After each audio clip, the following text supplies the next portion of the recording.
Hello everyone. तो आज हम बात करेंगे कुछ इंपॉर्टेंट टर्म्स के बारे में जो फिजिक्स में अक्सर यूज होती हैं। इनका यूज क्या है, होती क्या है, हम वन बाय वन डिस्कस करेंगे। ये आज फर्स्ट लेक्चर है जो कि मेरे पास 8 टर्म्स हैं, वन बाय वन में बताने जा रहा हूँ, आप सुन लेना। राइट, फर्स्ट है रेजिस्टेंस। रेजिस्टेंस क्या है? It is use to lower the flow of current. अगर मान लो मेरे पास कोई भी सर्किट है, उसमें रेजिस्टेंस कनेक्ट है, तो रेजिस्टेंस क्या करेगी? उस फ्लो ऑफ करंट को स्लो कर देगी। मतलब जो करंट बिना रेजिस्टेंस के जल्दी फ्लो कर रहा था, अब वो करंट रेजिस्टेंस के साथ धीरे धीरे फ्लो करेगा। तो रेजिस्टेंस को हम लिखते कैसे हैं? आर से हम इसको रिप्रेजेंट करते हैं। रेजिस्टेंस का सिंबल क्या है? ये वाला, ये रेजिस्टेंस का सिंबल है, ये रिप्रेजेंटेशन है। क्लियर? सेकंड है मेरे पास कैपेसिटर। कैपेसिटर क्या काम करता है? An electrical component that stores the electrical charge. एक ऐसा इलेक्ट्रिकल कंपोनेंट है जो चार्ज को स्टोर करने का काम करता है। बेसिकली कैपेसिटर को हम सी से रिप्रेजेंट करते हैं। अब इसको हम लिखते कैसे हैं? ऐसे। ये हमारे पास क्या है? कैपेसिटर है। ये मेरे पास क्या थी? रेजिस्टेंस। क्लियर बात? थर्ड पे चलते हैं, that is voltmeter. It is use to measure voltage of alternating current और डायरेक्ट करंट। क्या है? वोल्टमीटर को हम V से रिप्रेजेंट करते हैं। ये वाला प्लस होता है, ये वाला माइनस होता है। वोल्टमीटर क्या काम करता है? वोल्टेज को मेजर करने का काम करता है। कौन सी वोल्टेज? अल्टरनेटिंग करंट वाली, डायरेक्ट करंट वाली। अब अल्टरनेटिंग करंट क्या होता है? मान लो मेरे पास एक वेव है, ये है अल्टरनेटिंग करंट को रिप्रेजेंट कर रही है। ये क्या कर रही है? डायरेक्ट करंट को रिप्रेजेंट। ये अल्टरनेटिंग को, ये डायरेक्ट करंट को रिप्रेजेंट कर रही है। हम वोल्टेज को मेजर करने के लिए किसका यूज करते हैं? वोल्टमीटर का यूज करते हैं। फोर्थ पॉइंट है मेरे पास ammeter. It is use to measure current. Normally ammeter है वो मेरे पास करंट को मेजर करने का काम करता है, चाहे वो अल्टरनेटिंग हो चाहे वो डायरेक्ट हो। इसको हम ए से रिप्रेजेंट करते हैं। माइनस है और एक प्लस है। क्लियर बात? यहां तक बात क्लियर हुई आप सभी को?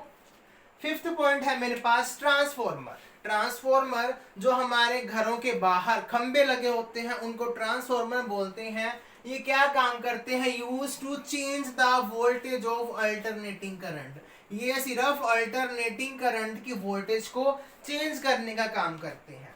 मान लो बिजली घर से जो वोल्टेज छोड़ी जाती है वो कितनी होती है मेरे पास? वो 22,000 वोल्टेज की आसपास होती है। जो हमारे घरों में वोल्टेज आती है वो मेरे पास कितनी होती है? 220 वोल्टेज की काम करती है। तो कौन उसको डिक्रीज करता है? ट्रांसफॉर्मर। कौन सा transformer? Step down transformer. Repeat करता हूं, जो बिजली घरों में से 22,000 वोल्टेज छोड़ी जाती है वो हमारे घर में 220 वोल्टेज की रह जाती है। तो इतना डिफरेंस कौन क्रिएट करता है? वोल्टेज को कम कौन करता है? ट्रांसफॉर्मर। उसका नाम क्या है? Step down transformer. अब अगर हमें वोल्टेज इंक्रीज करनी है तो हम क्या करेंगे? स्टेप अप ट्रांसफॉर्मर यूज करेंगे। तो इसके दो टाइप्स हैं, स्टेप डाउन और स्टेप अप। स्टेप डाउन क्या काम करता है? डिक्रीज करने का वोल्टेज को। स्टेप अप क्या काम करता है?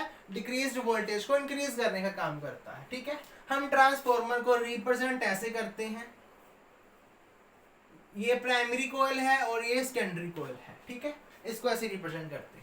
नेक्स्ट है galvanometer. It is used to measure small electrical current. देखो, एमीटर भी करंट को मेजर करता है, गैल्वेनोमीटर भी करंट को मेजर करता है। दोनों में डिफरेंस क्या है? स्मॉल करंट की बात करें तो वो को क्या है? गैल्वेनोमीटर मेजर करता है by deflection of moving coil. जो कॉइल है उसमें से डिफ्लेक्शन, मतलब कॉइल ऐसे जा रही है, ऐसे जा रही है या कैसे भी जा रही है। ठीक है, हम इसको ऐसे भी रिप्रेजेंट कर सकते हैं, ऐसे। ठीक है, जरूरत है लिख लो, अदरवाइज ऐसे भी चलेगा। ठीक है, नेक्स्ट है ट्रांजिस्टर। ट्रांजिस्टर क्या है? और सेमीकंडक्टर। एक ऐसा सेमीकंडक्टर है जो कंडक्टर और इंडक्टर में से लाई करता है। ठीक है, इंसुलेटर और कंडक्टर के बीच में कौन लाई करता है? Semiconductor. A semiconductor that used to amplify the electrical signal, एक ऐसा सेमीकंडक्टर जो इलेक्ट्रिकल सिग्नल को एम्पलीफाई करने का काम करता है, उसे हम क्या बोलते हैं? ट्रांजिस्टर बोलते हैं। ट्रांजिस्टर हम दो टाइप से बना सकते हैं, दो तरह के मेरे पास ट्रांजिस्टर होते हैं। Number 1 NPN, number 2 PNP. देखो ये ट्रांजिस्टर है, ठीक है, इसे हम बोलते हैं एनपीएन और पीएनपी भी बोल सकते हैं, डिपेंड करता है ये वाला, ठीक है। पीएनपी, एनपीएन, ये सिंबल भी है और नोटेशन भी है, दो तरह के होते हैं, एक एनपीएन और पीएनपी, ठीक है। जस्ट मैं आपको रिव्यू करवा रहा हूँ, कंसेप्ट डिटेल में नहीं बता रहा, जो ये टर्म्स हैं इंपॉर्टेंट है, एग्जाम में आने के चांसेस हैं, ठीक है। इसके बिना फिजिक्स अधूरी है, आप इसको 1 बाय 1 नोट करते जाना। नेक्स्ट है इंडक्टर। इंडक्टर क्या है? Passive electronic component that temporarily stores energy in magnetic field when current flows in the coil. जब किसी भी कॉइल में करंट फ्लो होता है तो ये इलेक्ट्रिक का ऐसा कंपोनेंट है जो टेम्परेरी, परमानेंट नहीं, टेम्परेरी मतलब कुछ देर के लिए एनर्जी को स्टोर करने का काम करता है। कहाँ एनर्जी स्टोर होती है? Magnetic field. तो ये काम है इंडक्टर का। इंडक्टर को हम ऐसे रिप्रेजेंट करते हैं, इसको लिखते कैसे हैं हम? एल से। इंडक्टर को एल से लिखा जाता है, ठीक है। ट्रांजिस्टर को हम ऐसे ही शो करते हैं, इसी कोई एग्जैक्ट नोटेशन नहीं है। आई होप आप सभी को वीडियो अच्छी लगी होगी। वीडियो को लाइक कर देना, शेयर कर देना, और जिसने अभी तक चैनल को सब्सक्राइब नहीं किया सब्सक्राइब कर लो और बेल आइकन को प्रेस कर लो, ताकि जो मेरे आपके पास आने वाली वीडियो की नोटिफिकेशन मिल सके। ये पार्ट 1 था, पार्ट 2 हम कल बात करेंगे। Thank you very much.